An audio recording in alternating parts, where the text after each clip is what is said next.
When I arrived at daycare, the same old mom friend spotted me and started with her sarcastic remarks as usual. "Oh, your husband's with you today? He must have a lot of free time on his hands." I live in a different world than you low-income people. It's truly unpleasant to see people like you. That's when the principal came over with a pale face, but her harassment wouldn't stop, even with the principal's intervention. Why is someone like her at this daycare? I want her to leave. My husband calmly took out his business card and greeted her respectfully. "My wife and daughter are always in your care." The woman hastily accepted the business card and fled the scene. "My name is Matilda. I live happily with my kind husband and 3-year-old daughter. I met my husband when I was a college student. We were both in the business department and had many overlapping classes, and we naturally became friends. I never understood how I became friends with him, as he was always cheerful and popular with everyone. I was plain looking and not good at speaking in public, so I never thought I'd be the type of person to get along with him. Whenever I said this, he would gently tell me, "You can have more confidence in yourself." His words helped me many times, and even a shy person like me made wonderful friends and enjoyed my college life. Gradually, he became a significant presence in my life. It probably started as admiration, but it slowly turned into affection.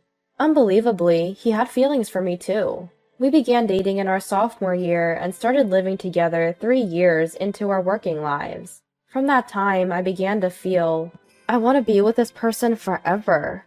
So we rented a slightly larger, beautiful room when we moved in together. The time we spent discussing things like sunlight, kitchen positions, and furniture designs was also a lot of fun, and I still remember it occasionally. Later, we got married, and were blessed with a beloved daughter 2 years after. Our daughter is very active and good at communicating with other children, even at a young age. She can invite various children to play together. As I said earlier, I'm shy, so she probably takes after her father. Both my daughter and husband have beautiful smiles, and people naturally gather around them. My husband joined his father's company, and now he's taken over as CEO. At first, people questioned if he got the job through connections, and it was tough for him. But watching his honest and constant effort, people's perceptions of him gradually changed. His wonderful traits, like talking to everyone without discrimination and always being considerate of those around him, have remained the same since we met in college. Even as his position changed, my husband's attitude never did. That's why he's admired by everyone at the company, always at the center of it all, a reflection of our daughter. I love and respect both of them so much. But what about me? I'm trying my best, but I can't seem to gain confidence and end up feeling anxious. And it shows on my face. My husband and daughter always seem to sense when I'm feeling down and encourage me. Words from my husband like, "You can have more confidence in yourself," or my daughter's, "I love you, Mom," have been my salvation.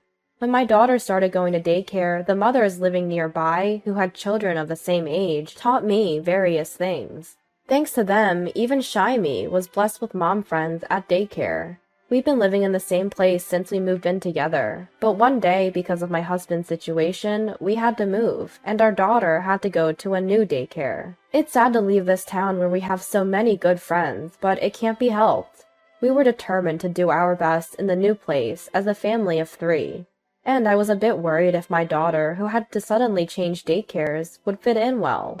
But now, every day, my daughter goes to daycare happily, even after the change. Seeing her make friends so easily in the new place, I was impressed. It seems that my worries about her fitting in were unnecessary.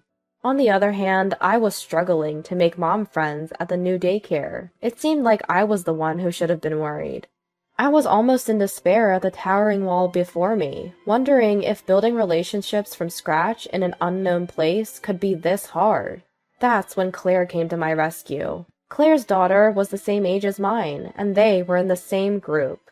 To me, someone who finds it hard to initiate conversations, Claire was like a savior. But, "Good morning, Matilda." "Good morning. Wow, you look fabulous in that outfit today." Claire was always wearing dazzling clothes. Not just that, she also carried a high-end designer bag. "Really? This is a new dress my husband bought for me." At first, we just made small talk. But gradually, Claire began to belittle me daily, one-upping me about education, her husband's income, children's activities. friends' professions, and more. With no other mom friends, I was becoming Claire's daily target, and I didn't know what to do. I was laughed at for my terrible outfits, or ridiculed. You carry the same bag all the time. Is that the only one you have? To be honest, it was a considerable strain. But time passed, and I couldn't confide in anyone. And today, Claire found me and approached me again. "Matilda, you look so casual again today," she said, laughing at me with a snort. Then, as if remembering, she asked, "So what does your husband do, Matilda?" "My husband is the president of a company that delivers car parts to factories," I was about to tell her. "At the factory?" when she interrupted. "Oh, factory work. That must be a low-income, tough job every day." Claire assumed it was factory work and cut me off. First of all, calling people working in factories low income was rather inappropriate, I thought. I really don't like Claire. And I was wondering why she always acted as if she was mocking people. According to what I heard, Claire is apparently the daughter of the daycare owner. And because of that, nobody dared to stand up to Claire. So she was free to do as she pleased. I used to think that I could endure the minor discomfort I felt, but Claire's harassment escalated, day by day, finally affecting my daughter as well. "Don't get close to Matilda's family. They're poor and don't earn much." That's what she spread around, isolating my daughter and me. She might have been going around telling the children, "You can't play with her." My daughter was always able to make friends with various children, but this time she couldn't, and she felt down. "Nobody wants to play with me anymore." When she said that, I was tormented by not knowing what to do to help her, even though I wanted to. I want to protect my daughter. However, with Claire doing whatever she wants to us and everyone avoiding us, what can I do? I was afraid to take action, thinking that if I sought help from teachers or other mothers, the situation might worsen. Above all, I was infuriated and felt pathetic that I could do nothing for my daughter on my own. At that time, there was one mother who talked to us without caring, but she too ended up being harassed by Claire. And the other mothers distanced themselves from us even more. I thought I shouldn't cause trouble to the other mothers, and I couldn't say anything. Meanwhile, taking advantage of my inability to do anything, Claire would daily taunt us. If it were just me, I could bear it, but I can't leave things as they are if it's affecting my daughter. It's a situation that must be dealt with as soon as possible. Finally, I consulted my husband about the incidents at daycare and the awkwardness that had arisen. He said, "It must have been hard, thank you for telling me," and suggested that we go pick her up together from now on. Indeed, going together does seem to ease the burden a bit. Although I felt bad for my busy husband, I couldn't thank him enough for creating time for us with a smile. "Matilda, you're taking on too much alone. You can rely on me and everyone around us." At those kind words, the tension I'd been feeling lately gave way, and tears flowed. The very next day, my husband and I went together to pick up our daughter. I wanted to avoid making our daughter feel uncomfortable, so I had told my husband that even if Claire said something, he should not argue back or raise his voice. "We're just going today to see what the situation is like. That's our feeling about it." Maybe just the fact that my husband is with me will change Claire's attitude. When we arrived at the daycare, as usual, Claire spotted me and made a sarcastic comment. "Well, your husband is with you today. He must have a lot of free time." She didn't care that my husband was right next to me. The mothers and teachers around us looked taken aback by the scene. Then Claire abruptly started talking about herself. "I live in a different world than people like you." Apparently, Claire was raised by strict parents and had been treated with great care since she was a child. She had been sternly disciplined to choose friends and lovers based on education and income. "That's why I find people like you utterly displeasing." She should just leave us alone if that's the case. Just as I was thinking that, the principal, looking pale, came over, as if he had been called by someone. If Claire's mother is the owner, could the principal be a relative? "Claire, stop it." Even when the principal tried to calm her, Claire's harassment didn't stop. "Why do I have to be in the same daycare as these people? I want them out." Once again, she berated us, saying my clothes were shabby or that my husband's job was in low-skilled jobs, hurling insults one after another. It was at that moment when my husband could no longer endure it and was about to speak to Claire. Matilda's husband is the president of that company. When the principal announced that, Claire's face froze. And then my husband took out his business card and politely greeted Claire. Thank you for always taking care of my wife and daughter. Receiving the business card, Claire seemed to panic more, and hurriedly left the scene. I'm sorry, I wish I had noticed sooner. The principal said that. The principal told us that she was Claire's aunt. Claire had mentioned it earlier, and she confirmed that they came from a family that always valued titles. I was shocked by the sudden turn of events, but I felt genuinely relieved, thinking that the misunderstanding had been cleared up and that I wouldn't be criticized anymore. After a while, my daughter came running towards us from the school building, with a big smile on her face. Mama, Pop-Up's picking me up today too! She said that and jumped into our arms. Our daughter seemed very happy that both of us had come to pick her up. Seeing her smile, I thought that I wanted her to always be smiling.